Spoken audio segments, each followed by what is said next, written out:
Aujourd'hui, on parle du partitif. Partitif has to do with things you count and things you don't count. So, for example, dollars you count. I have $10, I have $15, I have $20. A spoon is an object you can count. I put 5 spoons on the table. Gram, I would like 100 grams. Kilo, she weighs 59 kilograms. Cup, there are 20 cups. Glass, there are 2 glasses on the table. Steak, cutlet, you get the idea. But then there is a whole category of things that you don't count. For example, money. You can say I have some money, but you don't say I have 2 monies. You can say there's some salt on the table, but you don't say there are 2 salts, unless you're really referring to 2 salt shakers, shorthand. Normally when you refer to the entity salt, you don't count it. It's just a non-count entity. Pepper, sugar, spices in general. Coffee. I'll have some coffee, please. You can say I have a coffee, but when you say I have a coffee, what you're really saying is I'll have a cup of coffee. So when you're referring to the entity coffee, it's usually not counted. Milk, water, same thing. Meat. You don't say I'll eat 2 meats. You say I'll have some meat. So partitif has the word part in it, and it refers to a part of something. De l'argent, some money. Not all the money, some money. De l'argent. Du sel, some salt. Du poivre, some pepper. Du sucre, some sugar. Du café, du lait, de l'eau, de la viande. And if you look at the differences, de l'argent, du sel, de la viande, what you will see is that the partitive agrees in gender with the object. And the object is going to be in the singular, because it's a non-count noun. So, de la viande est féminine. Du sucre, le sucre est masculin. Du sel, le sel est masculin. De l'argent est masculin, mais l'argent commence avec une voyelle.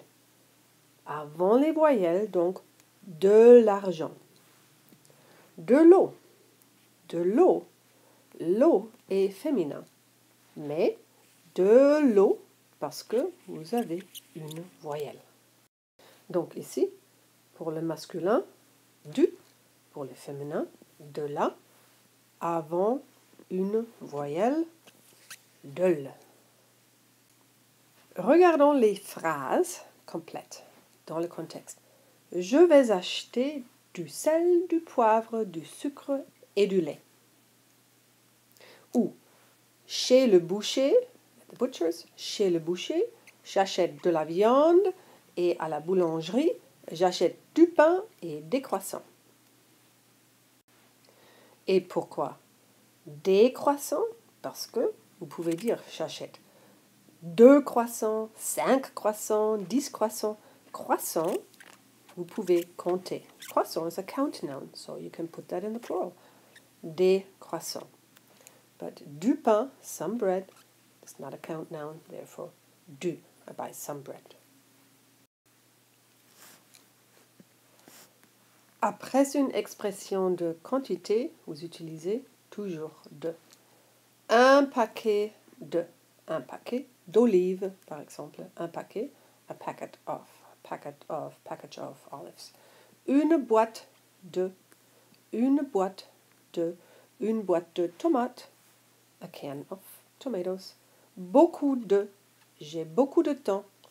I have a lot of time. Donc, beaucoup de. Une boîte de. Un paquet de.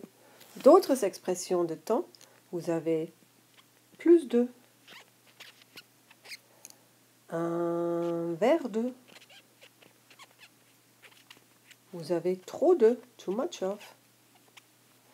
Vous avez 1 kilo de. Any kind of measurements, etc. Donc, beaucoup d'expressions de quantité. Et quand vous avez une expression de quantité, vous utilisez seulement de. De. 2 règles importantes. après aimer, adorer, préférer, détester, vous utilisez toujours le la ou les. Par exemple, j'adore les pommes. I love apples. And the reason why you do that is because when you use these verbs, aimer, adorer, préférer, détester, you're expressing a general liking or disliking of an entire category. Therefore, definite article. J'adore les pommes. Ou, dans le cas où, je déteste les pommes. I hate apples. Donc, aimer, adorer, préférer, détester, suivi de l'article défini. Deuxième règle. Après la négation du, de la, de, donc normalement quand on utilise le partitif, après la négation, ça devient de. Par exemple, je n'ai pas de temps. I don't have time. Après la négation, on n'utilise pas le partitif, on utilise de. Je n'ai pas de temps. I don't have time.